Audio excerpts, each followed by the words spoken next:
Scrolling through your feed, liking posts, sharing moments. I mean, how much of your day, your week, your life is actually spent immersed in that digital world? And then when you finally log off, do you feel genuinely connected or just sort of worn out? It's a strange feeling, right? Digital fatigue bumping up against this really deep human need for connection. It's a huge modern dilemma we're all facing. It absolutely is. And today, in this deep dive, we're really going to dissect the very intricate ways social media is shaping our closest bonds. Friendships, family dynamics, romantic relationships. We'll explore the promise of connection it holds out, but also the pitfalls like comparison and the conflicts it can, frankly, ignite.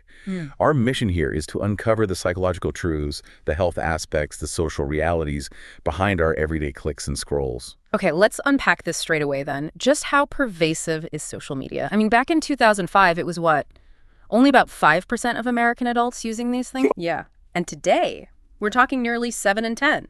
And that's without counting YouTube. Even, look at this, 37% of folks aged 65 and older are active now. It's just completely woven into daily life. That explosion isn't just a fad, though. It really speaks to its fundamental appeal and its evolving role in how we function socially.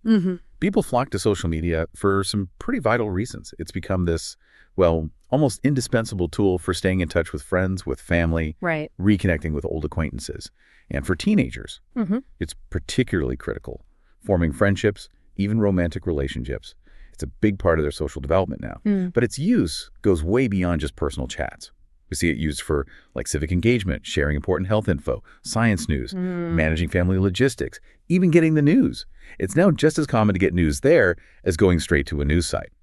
And what's really interesting psychologically is that research has found measurable links between using social media and things like higher levels of trust, having more close friends, and feeling more social support. It's almost becoming a social utility, actually helping build what we call social capital. That's a powerful idea, social capital. But, okay, what about distance? That brings us to something really fascinating. Long-distance relationships. Social media seems to have totally revolutionized how people handle those connections. Did you know, between 25 to 50% of college students are in a long-distance relationship at any given time? That's a huge number. Yeah, and something like 75% will experience one during college. Social media has made these relationships just far more doable, right? It really has. It offers these specific, almost tailored ways to bridge the physical gap. Private communication is key. So we're talking private messages, sharing photos, little video clips on Snapchat, Instagram, WhatsApp, things like that. Everyday stuff. Exactly. Keeps you in daily contact, makes the distance feel, less distant. I remember reading a quote from someone in a study. They said, "I can see what you're seeing, and I feel more connected to you and your life." That desire to see each other's faces, maybe through video calls or just quick picture messages, it helps simulate being together. Super important when schedules are packed. And it's not just direct messages. Couples often share external stuff, to spark conversation, keep things fresh. Like what? Oh, anything. Funny memes or GIFs to lighten the mood, sending songs that mean something, or even just little updates. Here's what I had for lunch. Right, the mundane things that make you feel part of their day. Precisely. It helps partners feel more a part of here. Even sharing things about the future, like wedding ideas, signals commitment. Public posts, too, on Instagram, maybe, for anniversaries or birthdays, though sometimes not posting is actually a sign of respect for privacy. Interesting. And couples even make an effort for, synchronous stuff across time zones, watching a movie together, that sort of thing, trying to make the distance less impactful. So, the big picture here. Social media isn't just a tool for staying in touch across miles. It's almost like it's custom-fitting intimacy for these situations. It lets relationships thrive in ways that were honestly pretty much impossible not that long ago. A real lifeline. But now, let's pivot, because there's another side to this coin, right? When that digital embrace starts to feel more like a digital divide. While social media connects us in these undeniable ways, it also brings some major anxieties. You look at the studies, and it's staggering. Something like 91% of Americans feel they've lost control over their personal information online. Wow, 91%. Yeah, and 80% of users worry about advertisers getting their data. Only a tiny fraction, like 9%, feel very confident that companies can actually protect their info. It creates this deep paradox. Totally. We crave the connection, we rely on these platforms, but we're deeply suspicious of them at the same time. And it's not just about privacy, is it? Not at all. The social and psychological downsides spread further. Think about trust in information. Only 5% of users trust what they read on social media a lot. That's incredibly low. It is. And many users report feeling harassed online. Remember, during the 2016 election, nearly 40% of users felt just worn out by all the political stuff. They found online political talk less respectful, less civil, less informative than talking offline. Yeah, I think a lot of people can relate to that feeling. And it leads to behaviors like, ignoring people, blocking them, unfriending, which can actually fragment our connections even more and definitely impacts mental well-being. That digital exhaustion is so real. Okay, but what about the comparison trap? That seems like a huge one, especially for romantic relationships. Oh, it's a significant mental health issue. Absolutely. Seemingly harmless things, right? A like on someone's photo, a comment. Yeah. It can trigger real insecurity, real doubt in your own relationship. You're constantly exposed to these, let's be honest, perfectly manipulated profiles, these curated highlight reels. The highlight reel effect. Exactly. And it creates totally unrealistic standards and pressures, not just for you as an individual, but for your relationship too. Research has actually found a negative link between something called social media intrusion, which is basically how much social media kind of takes over your thoughts and time, and how satisfied people are in their relationships. So the more it intrudes, the less satisfied people tend to be. And it often comes directly from comparing your own life, your own partner, your own relationship moments to these idealized, often fake, online versions.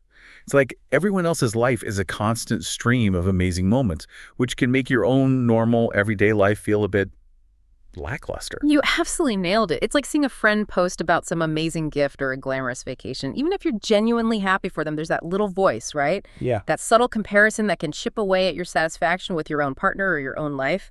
That digital window, it's definitely a double-edged sword. Yeah. Psychologically tricky. And then there's another insidious thing, phubbing. Phubbing. Right. Snubbing someone for your phone. Precisely.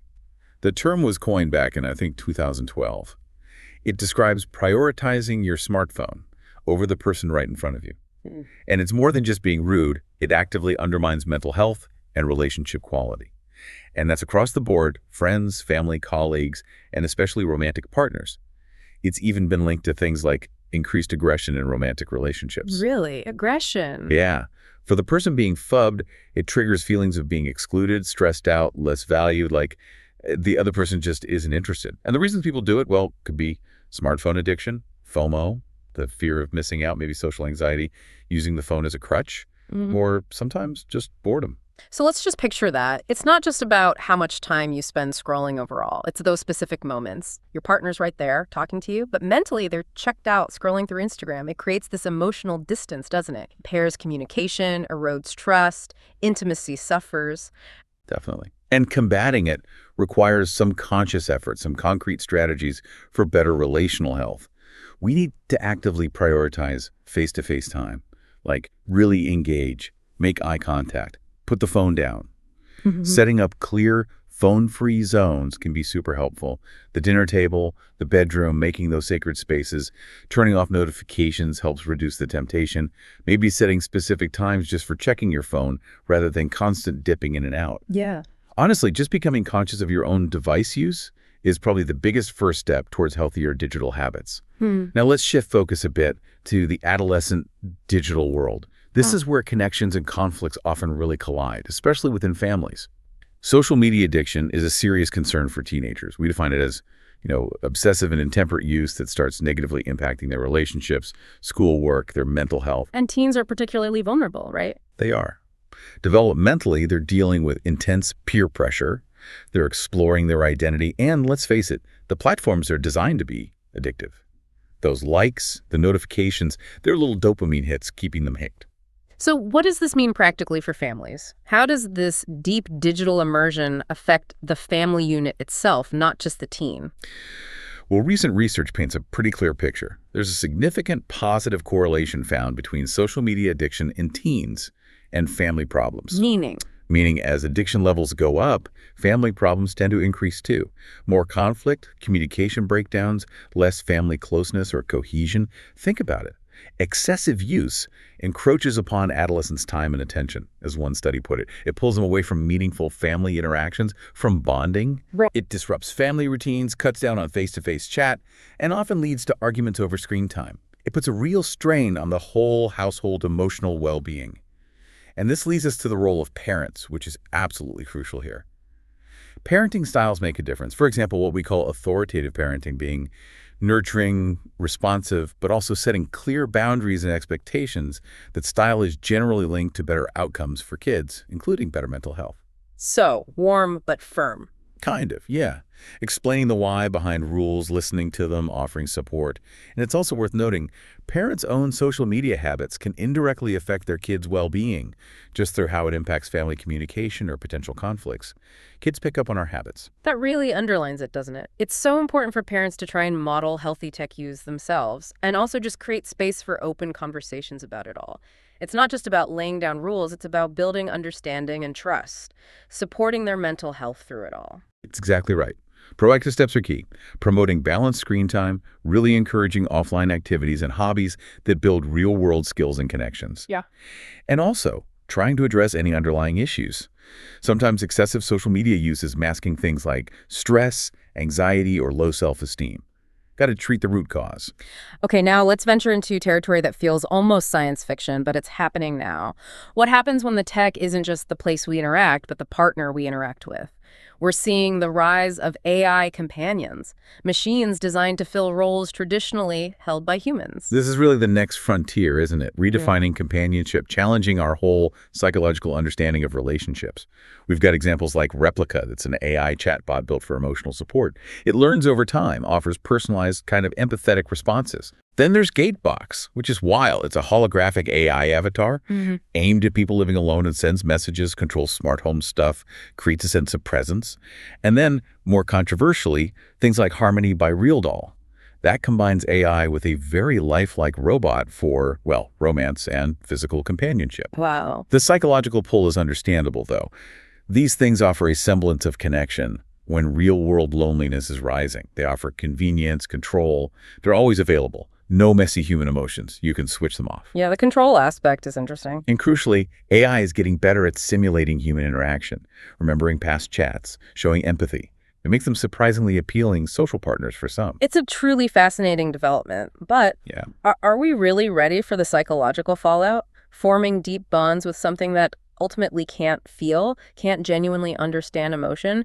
Could this just lead to more social isolation? People preferring the easy AI relationship over complex human ones? That is the massive question hanging over all of this. Yeah. It has these dual possibilities, doesn't it? On one side, maybe AI companions could be a sort of bridge to better emotional health, a safe space to talk, non-judgmental, maybe even a stepping stone for people to practice social skills before trying them out with real humans, possibly. But the ethical and psychological worries are huge. Yeah. What does it mean to form deep attachments to something without genuine consciousness or feelings? It forces us to question our basic ideas of companionship, of love, even what it means to be human. We already seen some younger people using AI as a kind of practice space for socializing. But yeah, the risk is there that people might start to prefer the predictability, the lack of judgment from AI, and pull back even further from real-world connections.